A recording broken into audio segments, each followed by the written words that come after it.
চতুরঙ্গে স্বাগত সবাইকে। আজকে এমন দুজন মানুষের সাথে আমরা সময় কাটাবো যারা সংস্কৃতি অঙ্গনে বিচরণ করছেন দীর্ঘদিন ধরে, যাদের নামের সঙ্গে কম বেশি সবাই পরিচিত। নাম বলছি, তারা দুজনই বাচিক শিল্পী, আবৃত্তি তাদের ধ্যান জ্ঞান। একজন তো শুধুই আবৃত্তি শিল্পী হিসেবেই তুমুল জনপ্রিয়, আর অন্যজন টেলিভিশন অনুষ্ঠানে উপস্থাপনা করেছেন, সেটি তো ভীষণ জনপ্রিয়তা পেয়েছেন। আমরা পরিচিত হয়ে নেই, শিমুল মুস্তফা, শারমিন লাকি। স্বাগত আপনাদের দুজনকেই। আলোচনা না, এটা গল্পের অনুষ্ঠান। আসলে আপনাদের কাছ থেকে জানবো, সেটাই বরং ভালো। হ্যাঁ, সেটাই ভালো আমার মনে হয়। আচ্ছা, শিমুল ভাইয়ের কাছে যাই আগে একটু। অবশ্যই। আবৃত্তি নিয়ে যখন কথা বলবো, বাচিক শিল্প নিয়ে কথা বলবো, আচ্ছা মানে আমি জানি না কঠিন হয়ে যাবে নাকি প্রশ্নটা, কিন্তু অনেকের মধ্যেই আমার মতো শ্রোতা যারা, তারাও বলে যে কবি আর আবৃত্তিকার, কবিতা আবৃত্তি সম্পর্ক নিশ্চয়ই আছে। আপনি কিভাবে দেখেন জিনিসটা? হ্যাঁ, সম্পর্কটা তো একেবারে সহজ কথা, যে কবি হচ্ছেন পৃথিবীতে যতগুলো, আমার কাছে মনে হয় যে পৃথিবীতে যতগুলো বিশেষণ আছে বা উপাধি আছে, তার মধ্যে সর্বশ্রেষ্ঠ উপাধি হচ্ছে কবি। রবীন্দ্রনাথ অনেক কিছু লিখেছেন, গান লিখেছেন, সাহিত্যে নাটক লিখেছেন, গল্প লিখেছেন, উপন্যাস লিখেছেন, কিন্তু নিজেকে কবি বলে স্বীকৃতি দিয়েছেন, কবি, বিশ্বকবি। কবি জিনিসটা আসলে অনেক উঁচু মানের একটা বিষয়। খালি যে কয়েকটা লাইনের সাথে লাইন মেলানোই কবি আমার কাছে তা মনে হয় না। কবি হচ্ছে প্রকৃতির একজন প্রতিনিধি, তার প্রতিনিধিত্বের বিষয়গুলোকে মানুষের কাছে পৌঁছে দেওয়া। আমরা হচ্ছে একজন বাহক। তো এখানে রিলেশনটা ওইখানেই, যে একজন প্রকৃতির একজন বাহক, তার বিষয়গুলোকে আমরা আরেকজনের কাছে পৌঁছে দিচ্ছি, অনেকটা ডাক পিয়নের মতো, আর কিছুই না। কিন্তু কবিতা তো সরাসরি কবি কমিউনিকেট করছেন কবিতা দিয়েই, কবিতা লিখছেন, এইবার আমি আপনাকে পাঠক পড়ছেন না, এইবার আমি বলি মাঝখানে বাহক। না, বাহকটা কিভাবে হয় সেটা হচ্ছে যে একটা বিষয় হচ্ছে যে একটা বই, কবিতার বই ধরেন, এই সবচেয়ে ভালো একজন কবির কবিতার বই 500 থেকে 1000 কপি বেরোয়, তাহলে এর পাঠক হচ্ছে খুব বেশি হলে 2000। কিন্তু ওই কবিতা এই সময়ের সব সময়ের জন্য মোটামুটি বোঝা যায়। আমি যদি একটি জায়গাতে বলি যে আমি একটি মঞ্চে যেয়ে যদি কবিতা পড়ি, এখন তো অডিওর ভার্সন অনেক আছে আইটির কারণে, কিন্তু আমি একটা মঞ্চে যেয়ে যদি কবিতা পড়ি, এক মঞ্চেই হয়তো 300 জনকে আমি সেই কবিতাটি শুনিয়ে দিচ্ছি। তার মানে হচ্ছে এই প্রচারণাটা, যেমন আমি খুব গর্ব করেই বলি, এই যে হেলাল হাফিজের যে জলে আগুন জলে কবিতার বইটি যখন বেরোয়, তার আগে আমার তার কবিতাগুলো আমি পেপার থেকে নিয়ে নিয়ে পড়েছি, এবং জনপ্রিয়তাটা কিন্তু হেলাল হাফিজ পেয়েছেন ওনার এই দিকটার থেকে, কারণ ওনার বই এক বই মেলাতে প্রায় 7 না 8টা এডিশন বেরিয়েছিল, সেই আমলের কথা বলছি। তো আমার কাছে যেটা মনে হয়েছে যে আমরা কি করি, আমরা হচ্ছে যে কবির কবিতাগুলোকে আরও মানুষের কাছে পৌঁছে দেই, এবং একটা দ্বিমাত্রিক বিষয়কে ত্রিমাত্রিক করবার চেষ্টা করি, যে একটা ভিজুয়ালিটি করার চেষ্টা করি, দৃশ্যায়ন করার চেষ্টা করি কবিতাটার মধ্যে। অনেক সময় আমরা ফেল করি, হ্যাঁ, সেটাও হতে পারে। সময় মানে ওর যেই প্রশ্নটা, আমার মনে হয় ওর মধ্যে একটা সেই বিষয়টা ও ইঙ্গিত করতে চাইছে, যে এটা আসলে না, এটা ঠিক ফেল করে না। মানে একজন গায়কও তো সব গায়ক সমানভাবে জনপ্রিয় হন কিংবা সমানভাবে একই গান গেতে পারেন। আমি ঠিক জনপ্রিয়তার মাপকাঠিতে না, বলছি না, কবিতাটার মানকে অনেক সময় আমরা উঠিয়ে দেই, কখনো নামানো হয়ে যেতে পারে, কারণ কবি আমরা ঠিকমতো পড়তে পারলাম কিনা। কারণ আরেকটা জিনিস হয় যে একটা কবিতায় যখন লেখা থাকে, আমি মনে করি যে বাংলার মুখ আমি দেখিয়াছি, উনি যেই বিষয়টি নিয়ে লিখেছেন, সময়, স্থান, কাল, পাত্রে আমরা যখন পারফর্ম করি, আবৃত্তি করি বা যখন এটা পড়ি, তখন এর কিন্তু 3-4টা অর্থ আমরা বের করে আনতে পারি। যেমন সেই থেকে স্বাধীনতা শব্দটি আমাদের, একটি কবিতা আছে, স্বাধীনতা শব্দটি কি করে আমাদের হলো? তো শেষের লাইনটি হচ্ছে সেই থেকে স্বাধীনতা শব্দটি আমাদের, একদম লিখলে বোঝায় সেই থেকে স্বাধীনতা শব্দটি আমাদের, এই 5টি শব্দ ব্যবহার করা হচ্ছে। আমি কিন্তু এখানে পজ যদি চেঞ্জ করে পড়ি, এর অর্থ পুরো ইতিহাস পার্থক্য চেঞ্জ হয়। যেমন সেই থেকে স্বাধীনতা, অর্থাৎ 7ই মার্চ থেকে স্বাধীনতা, থেমে গেলাম, সেই থেকে স্বাধীনতা, সেই থেকে স্বাধীনতা শব্দটি আমাদের। তার মানে হচ্ছে 25শে মার্চ, 26শে মার্চ, 27শে মার্চ স্বাধীনতা ঘোষণা হয়েছে কিনা আমাদের এখানে বিতর্ক না, স্বাধীনতার ঘোষণা কিন্তু 7ই মার্চে প্রথম হয়েছে। তো এখানে কিন্তু অর্থ চেঞ্জ করে দেওয়া হলো। আরেকটি আছে এরকম হুলিয়া কবিতাতে, যে সেনবাড়ি থেকে বৌদি আসবেন, পুনর্বার বিয়ে করতে অনুরোধ করবেন আমাকে। এখন আমার বিয়েতে আগে হয়েছিল একটা, এখন আরেকটা বিয়ে করা হতো। এখন আমি যদি সেনবাড়ি থেকে বৌদি আসবেন পুনর্বার, পুনর্বারের আগে পরে পজ। বিয়ে করতে অনুরোধ করবেন আমাকে। রবীন্দ্রনাথের একটি আছে যে মরা বেড়ালের ছানা, লেখা আছে একদম, কোনো কমা নেই, দাড়ি নেই, মরা বেড়ালের ছানা। মরা বেড়ালের ছানা হয় না, ওটা হবে মরা পজ বেড়ালের ছানা, মানে বেড়ালের ছানাটি মরা, মরা বেড়ালের ছানা। তো অনেকে আছে যে পড়তে পড়তে অনেক কবিতায় আছে যে কবিতা, যেমন ওই যে বাবুদের তাল পুকুরে একই বাস করলে তারা, সবাই বলে ওটা বাস না, ওটা বাস, একই বাস করলে তারা, কিন্তু আজও বোধহয় আমি কারো কাছে শুনি নাই যে একই বাস করলে তারা ছাড়া বলছে। তার মানে হচ্ছে যে কিছু কিছু আমাদের চেষ্টা হয় যে কিছু ভুল বা কিছু বোঝার ভুলগুলোকে আমরা চেষ্টা করি, হয়তো আমাদেরও কখনো কখনো ভুল হয়ে যায়, বা কবি যে ওই মুহূর্তে কি ভেবে আসলে লিখেছেন সেটা অনেক সময় আমরা ছুঁতে পারি, অনেক সময় পারি না। আমার মানে সবসময় তাই। কবি লিখে ভাবেন যে আরেকটা মানুষ বুঝে মাধ্যমে নেবে, চলে আসে তার আর কি, মতো। একটা আরেকটা মাধ্যমে অন্য চলে মাধ্যমে আসে, চলে মাধ্যমে আসে। চলে আসে। মাধ্যমটা একটু পরিবর্তন হয়। শারমিন লাকি, আমাকে কোনো কঠিন প্রশ্ন না করা কঠিন যাবে না। প্রশ্ন না, কঠিন প্রশ্ন সব তো আপনাদের কাছ থেকে জানতে চাও। আমার মনে হয় দর্শকরা জানতে চান, এখন আমি মাধ্যম, আপনি যেরকম আমি কবিতার তো মাধ্যম। আজকে ভেবেছিলাম আমি নির্ভেজাল দর্শক, যেহেতু শিমুল আছে, শিমুল থাকলে আমার একটা বিরাট সুবিধা আছে। এই জনপ্রিয় আবৃত্তি শিল্পী যখন আমার পাশে থাকে, আমি মানে এমনিতেই ফাঁকিবাজ, আরো ফাঁকিবাজি আমার সুবিধা হয়ে যায়। জানি না ফাঁকিবাজির সুযোগ থাকবে কিনা। ও বলবে, ও পড়বে, আমরা শুনবো। আমার বৌমাকে প্রশ্ন করা হয়নি। না প্রশ্ন কিছু না, প্রশ্ন হচ্ছে যে দেখুন, মানে আমি যদি বলি সিদ্দিকা কবির রেসিপি থেকে আপনাকে আমি চিনছি, কিন্তু আপনার নেপথ্য কণ্ঠ শুনেছি বিজ্ঞাপনে আপনাকে দেখেছিও, মানে পর্দার সেটা কম, কিন্তু ভয়েস ওভারটাই বেশি। ভয়েস ওভারটা এসেছে মানে জিঙ্গেলে। এখন মানে পর্দার নেপথ্যে নাকি পর্দার সামনে, মানে আপনার সবচেয়ে ভালো লাগার আমি কোন জায়গাটায় বেশি সাবলীল? অবশ্যই পর্দার পেছনে। আমি একদম ক্যামেরা ফ্রেন্ডলি নাই, যে সামনে যে ক্যামেরাগুলো আমার খুব জানি না দর্শকরা কিভাবে, মানে নিশ্চয়ই অবাক হচ্ছে এই কথাটি শুনে। কারণ মেকআপ লাগে না, সবচেয়ে বড় কথা, খুব আরামে কাজটা করা যায়, কেমন লাগছে কোনো সচেতন থাকতে হয় না। আর ভয়েসটাকে নিয়ে তখন খুবই দৃঢ়তার সাথে আমি কাজ করতে পারি। কিন্তু আর এই মুহূর্তে লাইভে তো আমি খুব ভয় ভয়ে আছি, কি যে ভুল কবিতা পড়বো, কি যে ভুল বলবো, মানে আমি জানি না। শিমুলের আসলে ও এগুলা বিনয়ের সাথেই বলে না, এটা কোনো বিনয় নয়। ও অনেক ছোট কাল থেকেই এই মাধ্যমের সাথেই সম্পৃক্ত। আমি ওকে চিনি তো অনেক ছোট কাল থেকে ওকে। ও খুব ভালো আবৃত্তি করতো, এখনো করে, আবৃত্তিটা চর্চা করছে না কিন্তু ভালো করে। ওদের একটি সংগঠন ছিল এই সময়, আবৃত্তি সংগঠন, আমাদের মাননীয় মন্ত্রী নূর ভাই তাদের বোধহয় প্রেসিডেন্ট ছিলেন। নাটকের সাথেও কাজ করেছে, মানে অভিনয় করা হয়নি, কিন্তু মঞ্চ নাটক দেখতে যেতাম বা মনে হতো যে করি, কিন্তু সেটা আসলে আর করা হয়ে ওঠেনি। হ্যাঁ, গানও খারাপ গায় না, ভালোই গায়। না ভালো হলো, তাহলে আমরা হয়তো গানও শোনার, আমরা বরং অনুষ্ঠান সামনে এগিয়ে নিয়ে যাই, আমরা ওর একটা আবৃত্তি শুনি। আমরা আবৃত্তি শুনবো, আর একটা বিষয়, কিন্তু একটু আগে আমাকে বৌমা বলেছে, তুমি কি এটা খেয়াল করেছিলে?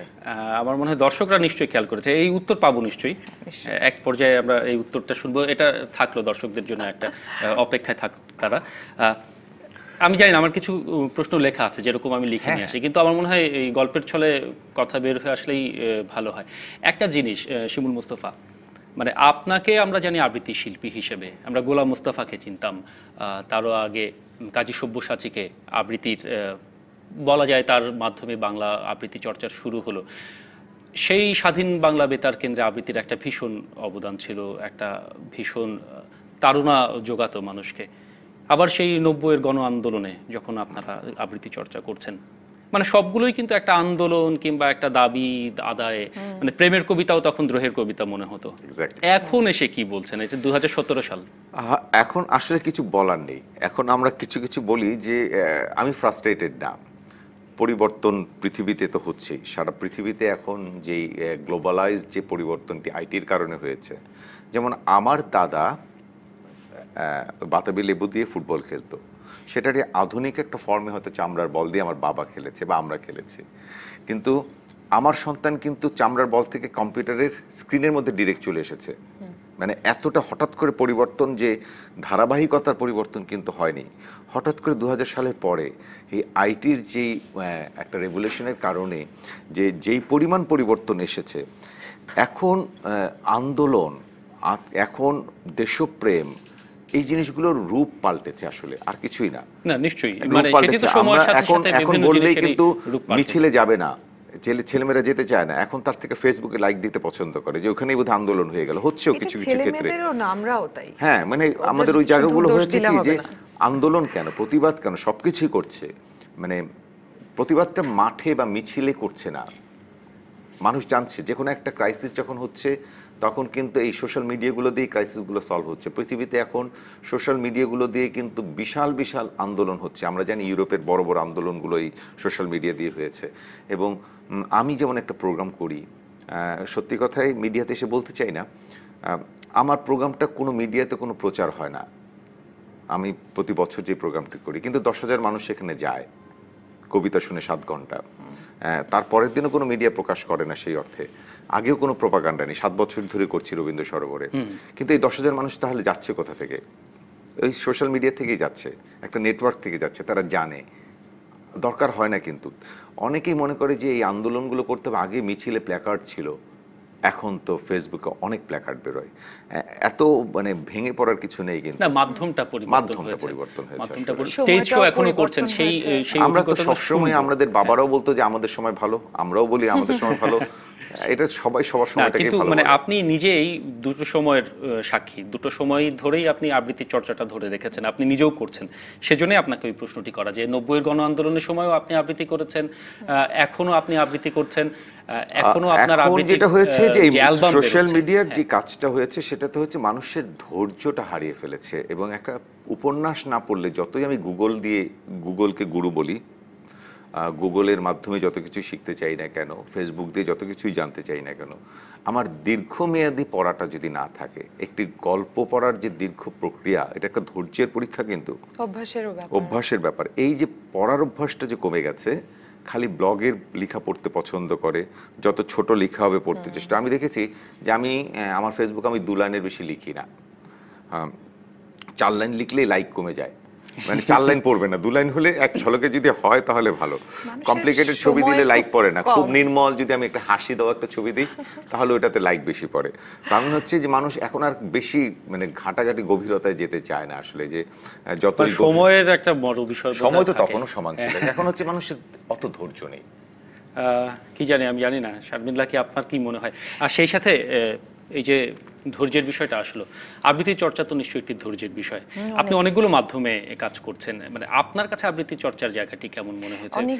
যদি সেইভাবে যদি বলি যে বাংলাদেশে নারীদের আবৃত্তি চর্চার ক্ষেত্রটি আসলে, মানে আমি নারী পুরুষ আর আলাদা না করি। আচ্ছা ঠিক আছে, আপনার জায়গাটি আপনি বলুন। আমি এরকম করে একদম আলাদা করতেই চাই না। আর অবশ্যই বলাই বাহুল্য যে এটি অত্যন্ত বিশুদ্ধ একটি মাধ্যম, এবং অনেকাংশে এটা একটা ডেড মিডিয়াম। ও ঠিকই 10,000 মানুষ ওর আবৃত্তি শুনছে ঠিকই, কিন্তু এটা আরো অনেক বেশি আমার মনে হয় সামনে এগিয়ে যাবার কথা ছিল। দিন দিন আমার মনে হচ্ছে যে জায়গাটা কোথাও সংকুচিত হচ্ছে, সেটার ব্যর্থতা হয়তো আমাদেরই, সবকিছু মিলিয়েই। যেমন মঞ্চ নাটকের দর্শক অনেক কম না, অনেক, আমি জানি না এটা শিমুল। একটা দেশের ইকোনমি যত বাড়বে, সে দেশের শিল্প সাহিত্য তত কমবে, এটা সংকুচিত হবে। 3 দিন বসে একটা কবিতা কেউ লিখবে না, আগে লিখতো 15 দিন বসে বসে একটি কবিতা লিখতো। সে দেখলো যে 15 দিন বসে থেকে একটি কবিতা লিখে আমার কি লাভ, তার থেকে আমি 5টা নাটক নামাতে পারবো ওই মেধাটা খরচ করে। বিষয়টার মধ্যে অনেকটাই বাণিজ্য কিংবা অর্থনীতি, অবশ্যই মানুষের স্ট্রাগল। এবং সত্যি কথা দেখো, কোনো একটা জায়গায় যেতে গেলে 2 ঘন্টা 4 ঘন্টার জ্যাম পার হয়ে আমাদের যেতে হয়। তো দেখা যাচ্ছে যে আগে যেভাবে একটা সময় গিয়ে কবিতা চর্চা করতে পারতো ছেলেমেয়েরা টিএসসিতে গিয়ে বা কোথাও গিয়ে, সেই বাস্তবতাগুলোও তো দেখতে হবে। চাহিদাও কম ছিল, এখন চাহিদাটা অনেক, তো অনেক তাদেরকে। আর এখন স্টুডেন্টদেরও খরচ অনেক বেশি। সুতরাং আমরা যেভাবে যে সময়টাতে পেরেছি, ওদের জন্য হয়তো আরো অনেক কঠিন এই সময়টা, অনেক বেশি স্ট্রাগল আমার তাই মনে হয়। সুতরাং তার উপরে যে কষ্ট করে করছে, বা ও যে এই যে একটা বিনা প্রচারে একটি আবৃত্তির অনুষ্ঠান করছে, নিজে 7 ঘন্টা একটানা পড়ছে, সেটাও অনেক বড় একটা উদাহরণ, এক্সাম্পল যে না এরপরও হচ্ছে কাজটা। কিন্তু আমার যেটা মনে হয় যে আরো অনেকটা হয়তো এটা যেটাকে বলে যে বিস্তার হতে পারতো, আর একটু এটা বোধহয় সামনে এগোতেই পারতো মঞ্চ নাটকটা বা আবৃত্তিটা। আমার মনে হয়েছে যে এটা একটু কম হচ্ছে। মানে মঞ্চ নাটকের বিষয়ে আমি জানি না, মঞ্চ নাটকে যারা কাজ করছেন তারা আরো ভালো বলতে পারবেন যে এটির বিস্তারটি এখন ভিন্ন মাত্রা পেয়েছে। টেলিভিশনেই বলি, আমরা শুধু বিশেষ দিনগুলোতে আবৃত্তির ডাক পাই। মানে আমি তো একদম নিয়মিত করছি না, আমার আসলে এখানে আসা উচিত না, কথা বলা উচিত না অন্তত কবিতা নিয়ে। কিন্তু ওরা যারা নিয়মিত করছে, কয়টা চ্যানেলে নিয়মিত কবিতা বা কবি নিয়ে অনুষ্ঠান আছে শুধুমাত্র বিশেষ দিনগুলোতে? না শুধু আবৃত্তি না, আমরা হচ্ছে বাচিক যে শিল্প না, বাচিকের আমি একটা তাহলে উপমা দিই, কথা বলবো। এটা যদি শারমিন যদি আমাকে অনুমতি দেন বলি, প্লিজ। সেটা হচ্ছে যে আমাদের শিল্পের বৈষম্য আছে মিডিয়াতে। একজন গানের শিল্পীকে যেই সম্মাননা দেওয়া হয়, একজন অভিনয় শিল্পীকে যখন আনা হয় যে সম্মাননা দেওয়া হয়, একজন আবৃত্তি শিল্পীকে সেই সম্মাননা দেওয়া হচ্ছে না, কোনো জায়গাতে দেওয়া আমি হচ্ছে না। কথাগুলি বলতে আজকে চাচ্ছি। আমি যেমন চিটাগাংয়ে একটা প্রোগ্রাম করতে যাব, আমাকে বলে যে শিমুল ভাই আমাদের একটা প্রোগ্রাম আপনার থাকতে হবে, আসতে হবে। এরপরে আর কোনো কথা নেই, কিভাবে যাব, কোথায় থাকবো, আর প্রোগ্রাম শেষে আমি কিভাবে আসবো, এটা নিয়ে প্রোগ্রাম নেই। তাহলে আবার গানের শিল্পী হতে গেলে 70,000 টাকা 1 লাখ টাকা দিয়ে সেই প্রোগ্রামে নিয়ে যাচ্ছে। স্পন্সররা তো একদমই আগ্রহী না আমাদের ব্যাপারে। ওর মতো যারা একদম আমি বলবো যে অত্যন্ত জনপ্রিয় প্রথম সারির যারা, তাদের যদি স্ট্রাগলটা তাদের যদি চিত্রটা এটা হয়, তাহলে নতুন যারা কাজ না, করছে, আবৃত্তিতে কখনো নতুন মানে- যে ছেলেমেয়েরা করছে, তাদের কি অবস্থা? আবৃত্তিকে বাচিক শিল্পের ক্ষেত্রেটা এরকমই হয়ে গেছে যে বাচিক শিল্পী ওরে আবার কিসের জন্য টাকা দিতে হবে, ওকে কেন সম্মানই দিতে হবে, একটা ফুল ধরে দিলেই তো হয়ে যায় আর কি, একটা উত্তরীয় পড়ায় দিলেই তো হয়ে গেল আর কি। তো ওরা মনে করে এই জায়গাটা আসলে ফেম পাওয়া যায় না, নেম পাওয়া যায় না, ফিনান্সিয়াল সাপোর্ট পাওয়া যায় না, তাহলে এই মাধ্যমে কেন আসবে মানুষ? একটা কবিতা শুনবো, তারপর আমি জানি না মানুষ কঠিন আলাপ বুঝবে। থেকে আমরা বেরিয়ে যাই। একটা কবিতা শুনে একটা বিরতিতে যেতে হবে। আমার কবিতা? হ্যাঁ অবশ্যই। আপনার একটা কবিতা শুনবো, তারপর বিরতির পর ফিরে এসে শারমিন লাকি নিশ্চয়ই শোনাবেন। আচ্ছা, আমি শেষে একটা আমার প্রিয় কবিতা, ওরা আমার বলতে হবে যে কবিতাটা আজকে আমরা যে সময়টাতে যাচ্ছি, আমার মনে হয় একটা মা দিবসের কবিতা আমরা পড়বো, কিন্তু মা দিবসের বাইরে পড়া যাবে তো না নাকি? নিশ্চয়ই। আচ্ছা, তাহলে আমি অন্য একটা কবিতাই পড়ি, ছোট্ট একটা কবিতা পড়ি।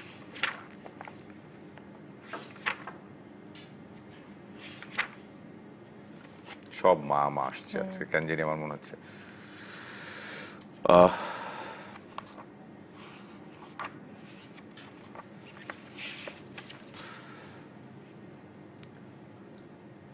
নির্মলেন্দু গুণের তোমার চোখ এত লাল কেন? আমি বলছি না ভালোবাসতেই হবে, আমি চাই কেউ একজন আমার জন্য অপেক্ষা করুক, শুধু ঘরের ভিতর থেকে দরজা খুলে দেবার জন্য। বাইরে থেকে দরজা খুলতে খুলতে আমি এখন ক্লান্ত। আমি বলছি না ভালোবাসতেই হবে, আমি চাই কেউ আমাকে খেতে দিক। আমি হাত পাখা নিয়ে কাউকে আমার পাশে বসে থাকতে বলছি না। আমি জানি এই ইলেকট্রিকের যুগ নারীকে মুক্তি দিয়েছে স্বামী সেবার দায় থেকে। আমি চাই কেউ একজন জিজ্ঞাসা করুক আমার জল লাগবে কিনা, নুন লাগবে কিনা, পাট শাক ভাজার সঙ্গে আরো একটা তেলে ভাজা শুকনো মরিচ লাগবে কিনা। এঁটো বাসন গেঞ্জি রুমাল আমি নিজেই ধুতে পারি। আমি বলছি না ভালোবাসতেই হবে, আমি চাই কেউ একজন ভেতর থেকে আমার ঘরের দরজা খুলে দিক, কেউ আমাকে কিছু খেতে বলুক, কাম বসানোর সঙ্গী না হোক, কেউ অন্তত আমাকে জিজ্ঞাসা করুক তোমার চোখ এত লাল কেন? বিরতি নিতে হচ্ছে, বিরতির পরে ফিরে আসবো। শারমিন লাকি আপনি প্রস্তুত থাকুন, দর্শকরা থাকবেন নিশ্চয়ই অপেক্ষায়। ফিরছে কিছুক্ষণের মধ্যেই। আজকে চতুরঙ্গে আমাদের সাথী শিমুল মোস্তফা এবং শারমিন লাকি। নাম দুটোই বলে দিচ্ছে, আজকে আমরা আবৃত্তি নিয়ে কথা বলছি, কবিতা নিয়ে কথা বলছি, বাচিক শিল্প নিয়ে কথা বলছি। সবচেয়ে বড় কথা আপনাদের কাছ থেকে জানতে চাচ্ছি আপনাদের জীবনের কথা। শারমিন লাকির কাছে আসবো। শিমুল মোস্তফার একটা চমৎকার কবিতা শুনলাম, নির্মলেন্দু গুণের অসাধারণ গল্প কবিতা। তখন ধন্যবাদ জানানো সম্ভব হয়নি, বিরতিতে গিয়েছিলাম। হ্যাঁ, ওই তো বললাম কবিকে ধন্যবাদ দাও। কবিকে ধন্যবাদ, সবাইকে ধন্যবাদ আসলে। আচ্ছা শারমিন লাকি, বাচিক শিল্প নিয়ে যখন আলোচনা করছি, উপস্থাপনা করেছেন আপনি টেলিভিশনে, আমরা আপনার উপস্থাপনার বেশ বেশ বৈচিত্র্যময় উপস্থাপনায় দেখেছি, সেই রান্নার অনুষ্ঠান, ব্রাইডাল শো, ক্রিকেট নিয়ে। আমি জানি না আপনার পছন্দের অনুষ্ঠান, মানে পছন্দ মতো অনুষ্ঠান করার সুযোগ নিশ্চয়ই হয়েছে আপনার, নাকি আপনাকে কেউ কি জিজ্ঞেস করেছে যে কোনটি আপনার আমি কি করতে চাই, কি করতে চান? না, এটা কেউ কখনো আমাকে জিজ্ঞেস করে না। আমি আসলে কি ধরনের অনুষ্ঠান উপস্থাপনা করতে চাই এটা কখনোই, আমি এই প্রথম কোনো উপস্থাপক, অনেক উপস্থাপক বলে বোধহয়। আর এটা আমি বলতেই থাকবো যে আসলে নদী নিয়ে অনুষ্ঠান উপস্থাপনা করার আমার অনেক শখ আছে, মানে অনেক ইচ্ছা আছে। আমি জানি না হয়তো আমি আমার সেটা কি মানে শুধু নদী নিয়ে নাকি মানে প্রকৃতির বিষয়, প্রকৃতি এবং শুধু নদী নিয়ে আসলে ভাবনাটা আমার হাজব্যান্ডের। নদী নিয়ে ও খুব অবসেসড। তো বলে যে বাংলাদেশে এত সুন্দর সুন্দর নদী, নদীমাতৃক দেশ, কিন্তু আসলে কি 10টা নদীর বেশি নাম আমরা জানি? আর নামগুলো এত সুন্দর সুন্দর নদী, তো তুমি একটা নদী নিয়ে অনুষ্ঠান করতে পারো না যেখানে অন্তত 20টা 30টা বা 100টা নদীকে তুমি পরিচয় করিয়ে দিবে সবার সামনে? হ্যাঁ, এরকম ওই আইডিয়াটা থেকে এই পরে ওটাকে আরেকটু ডেভেলপ করে নিজের মতো করে আসলে ভেবেছিলাম যে খুব সুন্দর এই কাজটা আসলে করা সম্ভব। অন্তত 200টা নদীকে আমি পরিচয় করিয়ে দিতেই পারি, বা আমি নিজেও এই নদীর নামগুলো জানতেই পারি। কিন্তু আমি এটা নিয়ে কোনো আশা, মানে পৃষ্ঠপোষকতা বা কোনো চ্যানেলের কাছ থেকেই খুব ভালো ওরকম আমি যাদের সাথে কথা হয়েছে, খুব দুঃখের সাথে মানে বলতেই হচ্ছে যে খুব পরবর্তীতে আর আসলে আগায়নি। তো এরকম থিম ধরে একটা বিষয়ভিত্তিক অনুষ্ঠান নদী নিয়ে কাজ করার ইচ্ছা ছিল, ঢাকা শহর নিয়ে কাজ করার ইচ্ছা ছিল। ঢাকা শহরের একদম প্রথম থেকে, যে ঢাকা শহরের প্রথম বৈদ্যুতিক খুঁটিটা কোথায় ছিল, আচ্ছা, এরকম একটা বিষয়, ঢাকা কথা। ওটা আমার এক বন্ধু, গুণী বন্ধুর একটা খুব সুন্দর ভাবনা ছিল। অনুষ্ঠানের নাম হবে ঢাকা কথা। ঢাকার সাথে ঢাকার শহরবাসীর মানুষের ইন্টারাকশন। এই শহরটাকে যে আমরা সবাই কিন্তু খুব ভালোবাসি, অনেক সময় বলি যে এত মশা, এত যানজট, তারপরও কিন্তু এই ঢাকা ছাড়া আমাদের এটা প্রাণের শহরও, তাই না? কিন্তু এইটা নিয়ে কোনো ধারাবাহিক অনুষ্ঠান আমার মনে হয় না আসলে হয়েছে, বাট এটা হওয়া দরকার। তো নতুন যারা শুনছে এই সময়ের, আমি পারিনি কাজটা, কিন্তু তাদের কাছে আমার অনুরোধ থাকবে এই ধরনের অনুষ্ঠানগুলো আসলে হওয়া দরকার। আমাদের কোনো গবেষণাধর্মী ঢাকা নিয়ে আমি একদম সহজভাবে, আমি একটু সরি, না প্লিজ, ঢাকা নিয়ে এত সুন্দর সুন্দর বিষয় আছে, সত্যেন সেনের বই পড়লে বোঝা যায়। যেমন আমরা ঠাটারি বাজার বলছি, 1903 সালের দিকে এখানে আসলে থিয়েটার বাজার ছিল। এটা এখানে নাটক হতো, শিশির ভাদুরীর এসে নাটক করতো। থিয়েটার বাজার হতে হতে ওটা ঠাটারি বাজার হয়ে গেল। থিয়েটারের উপর একটা বাজার হয়েছিল, এত সুন্দর একটা মানে কালচার এখানে তৈরি হয়েছিল। ওই 4 আনা 15 পয়সা দিয়ে টিকিট কেটে শিশির ভাদুরী এখানে নাটক করে গেছেন। তো ওই জায়গার থেকে কালচার আমাদের কত, এই যে পোস্তগোলা হয়েছে পিস্তকেল্লা, মানে কোথা থেকে আসলো এই নামগুলো? কেল্লার পেছনের অংশটা, পিছনে কেল্লার পিছনের অংশ, এই যে এই নামগুলো যে পরিবর্তন হচ্ছে কিভাবে আসলো? ঢাকা গেট কোনটা কেউ এখনো জানে না, কিন্তু ঢাকা গেটটা কিন্তু অলরেডি গিলে খাওয়া হয়েছে একটা বিল্ডিং এর ভেতরে।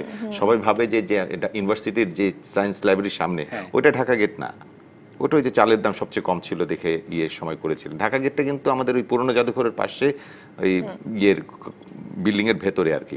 তো এটাই চেয়েছিলাম যে ঢাকা সম্পর্কে অনেক কিছু আছে আসলে। আমার খুব শামিনের সাথে একমত আমি যে আমরা আসলে দুজনেই ঢাকায় জন্মগ্রহণ, তো আমাদের ঢাকার মধ্যে বড় হওয়া, ঢাকার প্রতি একটা অদ্ভুত মায়া আছে। ওই যে একটা খুঁটির কথা বললো, এই যে 71 সালে এখনো কিন্তু একটা ল্যাম্পপোস্ট আছে, ইলেকট্রিক পোস্ট আছে বেলি রোডের কাছে, যেখানে ওই সেল এসে পড়েছিল, শেলগুলো এসে পড়েছিল। এখনো ওই পিলারটা কিন্তু আছে সুইসের সামনে। এই পিলারটা নিয়ে কেউ জানে না যে এখানে কজন মারা গিয়েছিল, এখনো কিন্তু রাখা মানে কি আছে। একটু আর্কাইভ করা, মানে বা আমাদের যেই আমাদের এইগুলো রয়েছে, ঐতিহ্যগুলো রয়েছে, হেরিটেজগুলোকে তো ধ্বংস করে ফেলেছি আমরা, কিন্তু যতটুকু আছে সেগুলো কিন্তু আসলে 52টা এপিসোড যদি আমরা করি এক বছরে, তাহলে কিন্তু পুরো জিনিসটা আমরা তুলে আনতে পারি। এবং এই গবেষণাধর্মী কাজগুলি এই দেশে হওয়ার আসলেই আর কোনো চান্স নেই। খুব সাম্প্রতিক একটি গবেষণা হচ্ছে ঢাকা সবচেয়ে বিশ্বের ঘন বসতিপূর্ণ শহর সারা বিশ্বের তুলনায়। তার মানে হচ্ছে মানুষের আগ্রহ এখনো আছে ঢাকা কেন্দ্রিক, নাহলে মানুষ এত আসছে কেন? এবং এই ভীষণ জনাকীর্ণ শহরেও মানুষ এখনো বসবাস করছে। এই কথাটা বলেছিলেন যে ঢাকা এমন একটি শহর, এখানে আসা সহজ কিন্তু যাওয়া অনেক কঠিন। আচ্ছা, আমরা এইটা নিয়ে কথা বলছি, ঢাকা নিয়ে কথা বলছি, আপনাদের ছেলেবেলার কথাও জানতে চাই। আপনারা ঢাকাতে বড় হয়েছেন। শারমিন লাকির কাছে আগে আসি। এই প্রশ্নগুলো খুব মানে কাঠামোবদ্ধ প্রশ্ন, কিন্তু তারপরেও করি, এবং আমার মনে হয় দর্শকরা খুবই আগ্রহ এইগুলো শুনতে, যে কিভাবে শুরু, কিভাবে বাচিক শিল্পে আসা, গানের প্রতি ঝোঁক ছিল কিনা।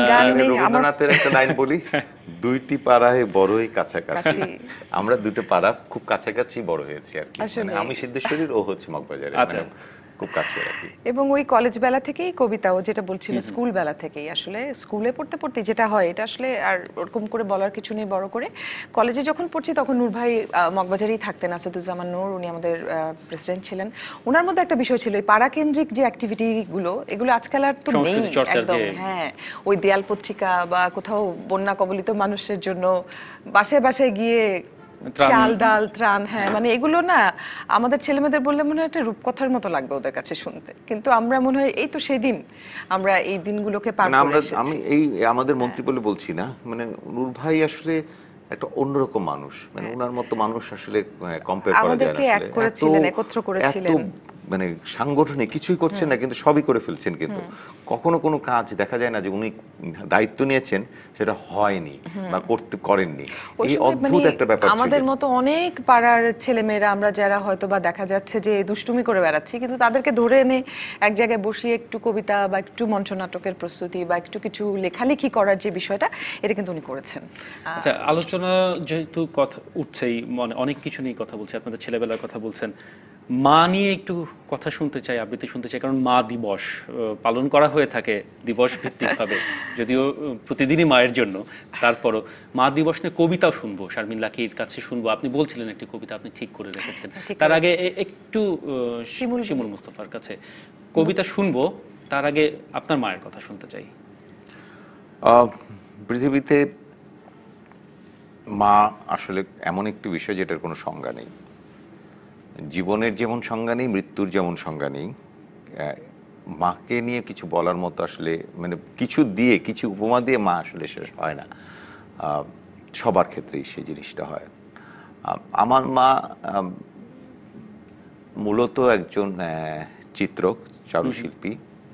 উনি সেই 60-এর দশকের গোড়ার দিকে পাশ করেছেন ঢাকা বিশ্ববিদ্যালয়ের, তখনকার হচ্ছে আর্ট কলেজ, এখন চারুকলা। আমার মা বেঁচে আছেন। আমরা দু ভাই মায়ের কাছেই থাকি।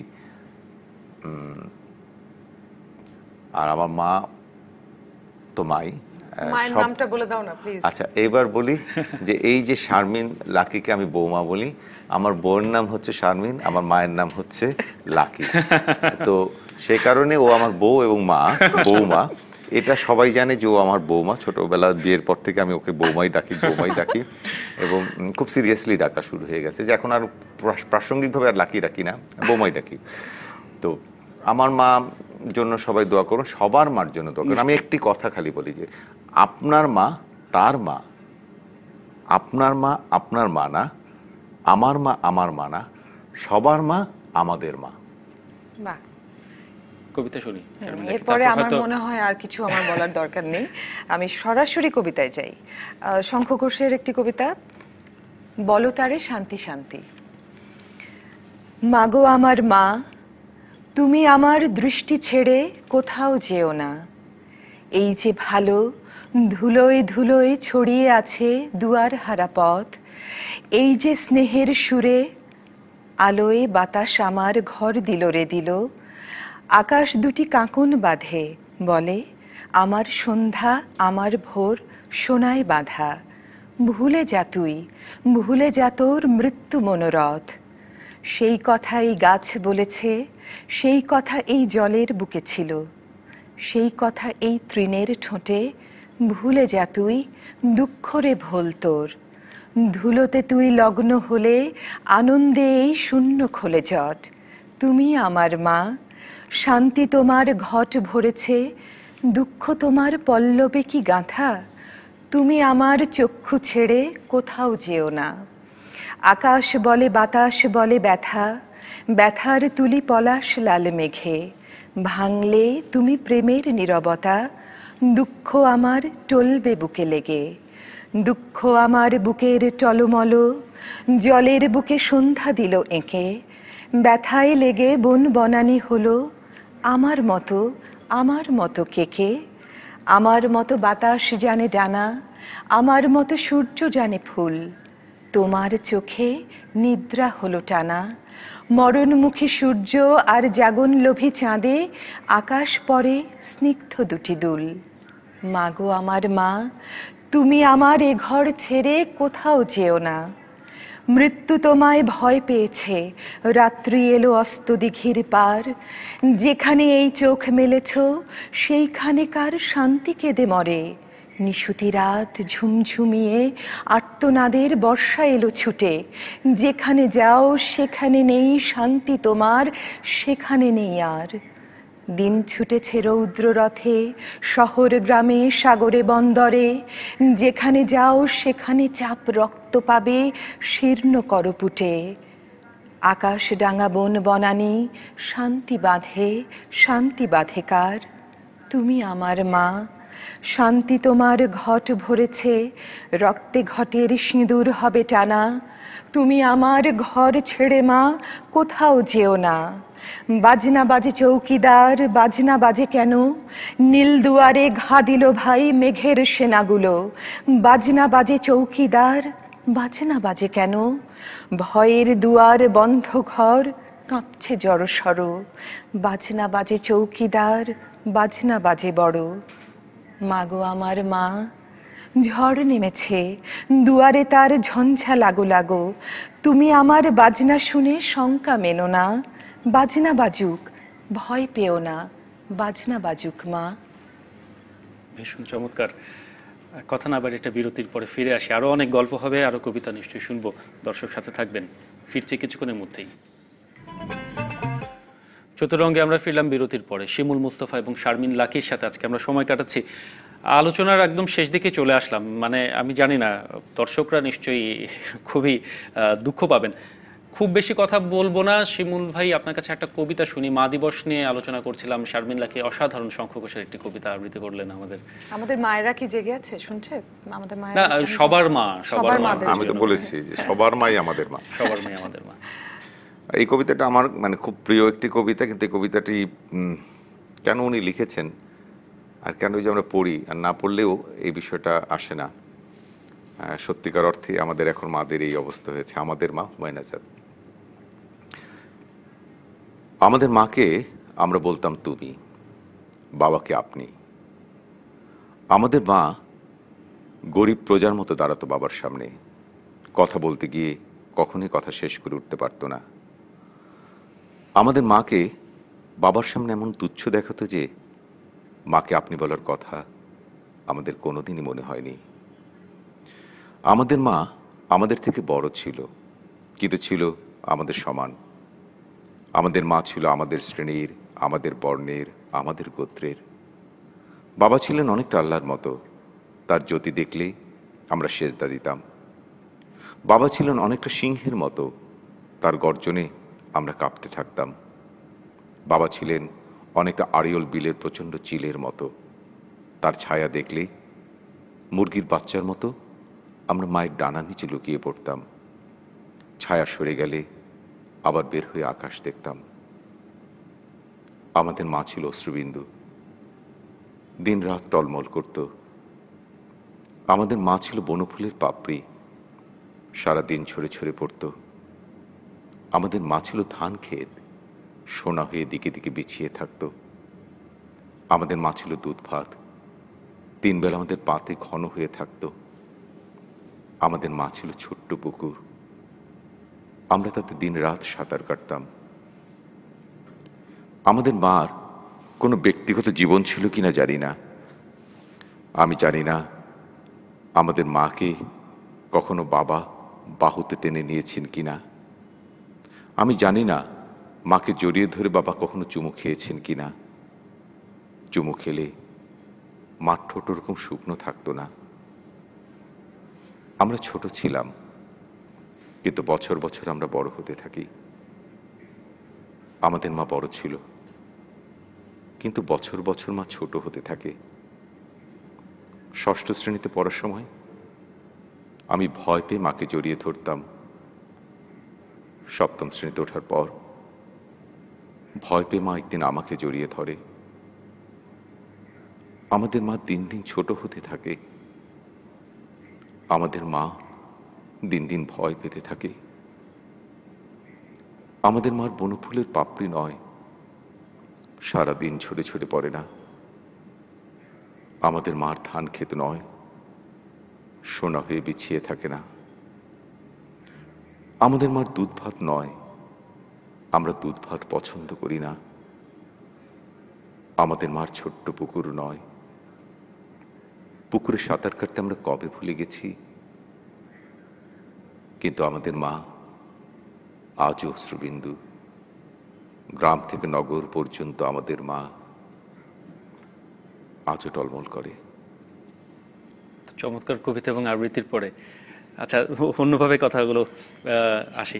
শারমিন লাকি, এভাবে যদি বলি আপনি কতখানি লাকি, মানে আপনি অনেকগুলো মাধ্যমে কাজ করেছেন, অনেক জনপ্রিয়, অনেকের প্রিয়জন, তারপরও এই প্রশ্নটা আসে কারণ সব শিল্পীর জীবনে এক ধরনের স্ট্রাগল থাকে, তার জায়গায় আসতে হয়।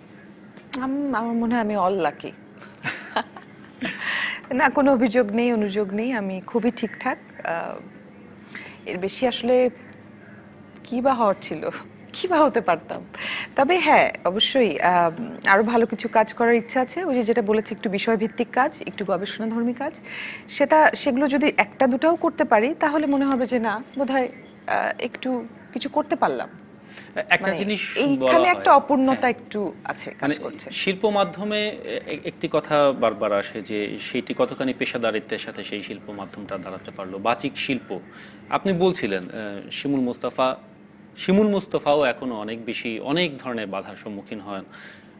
অন্য যারা নতুন আসছেন তাদের জন্য জায়গাটি কেমন হচ্ছে, কেমন দাঁড়াচ্ছে সেই জায়গাটি, তাই না? শিমুল ও নতুন ছেলেমেয়েদের নিয়ে কাজ করছে, ওর সংগঠন আছে। না, আমি বলছি শিল্প কখনো কিছুর আশা করে শিল্প করা যায় না।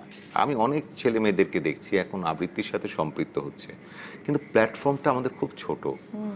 এই সারা ঢাকা শহরে আমরা বলছি পৃথিবীর সবচেয়ে ঘন বসতি একটি অঞ্চল, মঞ্চ কই, কোথায় করবে কবিতা? আবার এই ধরনের বিশেষ অনুষ্ঠান হলে শিমুল মুস্তাফাদের ডাকে, ওদেরকে তো ডাকে না, তো ওরা যাবে কই? আমি খুব সহজভাবে বলছি, তো ওদেরকে তো একটু স্কোপ দিতে হবে। আমরা মঞ্চেও তাদেরকে ডাকছি না, একটা মঞ্চ পাবলিক লাইব্রেরি, শিল্পকলা সবাই ভাগ করে খাচ্ছি, আমরা নাটকের কেউ নিচ্ছি, আবৃত্তি নিচ্ছি, নাচ নিচ্ছি, একটা এত বড় একটা শহরে এই ছেলেমেয়েগুলো করছে, কিন্তু ওরা হতাশ হচ্ছে যে ওরা তো কোথাও পারফর্ম করার জায়গা পাচ্ছে না। এটা একটা বড় ব্যাপার যে পারফরম্যান্সের জায়গা থাকলে অবশ্যই সেই যে টিএসসি ভিত্তিক চর্চা কিংবা শাহবাগ ভিত্তিক সেগুলো কিন্তু প্রচুর হচ্ছে, কিন্তু কি হচ্ছে, গাছের ফুলটা কিন্তু আমরা দেখতে পাচ্ছি না, গাছের ফুলটা দেখতে পাচ্ছি না, ফুল ফুটছে। সেখানে কি মানে কারোর পৃষ্ঠপোষকতার প্রয়োজন? আপনারা যারা এখন, আমি পৃষ্ঠপোষকতা আসলে কোনো কিছুর জন্য আটকায় না, কিন্তু মানে আমি একটা ভালো কাজ করব সেটা জন্য পৃষ্ঠপোষকতা, আমাদের মুক্তিযোদ্ধার জন্য কিন্তু মুক্তিযুদ্ধের জন্য পৃষ্ঠপোষকতা লাগেনি। মানে ভালোবাসা থাকলে সবকিছুই সম্ভব, কিন্তু ভালোবাসাটা কার কোথায় দেখাবো? আমার যদি প্রেমিকাই না থাকে আমি কার প্রতি দেখাবো? আমার তো মঞ্চটা প্রেম, আমি সেই মঞ্চের মধ্যে যে কবিতা পড়তে পারছি না, তাহলে আমি কোথায় দেখাবো আমার প্রেমটাকে? শারমিন লাকির কি মনে করেন? আমার তাই মনে হয় যে অনেক ট্যালেন্টেড ছেলেমেয়েরা, এটা শুধু কবিতার ক্ষেত্রে নয়, গানের ক্ষেত্রে আমি অনেক ছেলেমেয়েদেরকে দেখি। আমার গানের প্রতি ভীষণ দুর্বলতা, মানে আমি গান করি না, কিন্তু আমি অনেক গান শুনি। কিন্তু আমি অনেক ছেলেমেয়েদেরকে দেখেছি নিঃশেষ হয়ে যেতে, কবিতার ক্ষেত্রে তো আছেই। তো আমাদের যেটা হয়েছে কি, আমরা নিজেরা হয়তো জায়গা ছাড়ছি না, আমাদের জায়গাটা ছাড়তে হবে। কিন্তু জায়গা তো করেও নিতে হবে নিশ্চয়ই, যে আসছেন কি করে করবে, কোনো উপায় আমি দেখি না। এটা খুবই, এই ব্যাপারে আমি খুবই হতাশার জায়গায় আছি। নতুন ছেলেমেয়েদের, আমার কথা হচ্ছে যে আমরা এখনো যে বয়স পর্যন্ত এসেছি, আমি 4টা দশক ধরে কবিতার সাথে সম্পৃক্ত, 4টা দশক, আমি এখনো যে পরিমাণ কবিতার সাথে সম্পৃক্ত থাকি, আমার মনে হয় নতুন একটা ছেলে মেয়ে প্রতিদিন ততটুকু সময় থাকে না, তারা খালি বাহানা দেখায়, মানে তারাই পড়াশোনা করেছে, তাদেরই খালি পেশাগত জীবন আছে, আমাদের কিন্তু এত পেশার মতো থাকতে হয়। আছে অনেক অনেস্ট ছেলেমেয়েরা অনেক কাজ করছে, সুযোগ পাচ্ছে না একদম। এটা তো আমি বলছি, কিন্তু এখন যেটা হচ্ছে যে পড়াশোনাটাও একটু সাথে সাথে চর্চাটাও অনেক করতে হবে। আসলে আমি সেটাও বলি যে চর্চার জায়গাটা কিন্তু খুব কম, এটাও সত্যি। চর্চার জায়গা, সাধনার জায়গাটিতে আমরা একদম শেষের দিকে চলে এসেছি। আবৃত্তি শুনলাম, আপনাদের জীবনের গল্প শুনলাম, অনেক মজার তথ্য জানলাম।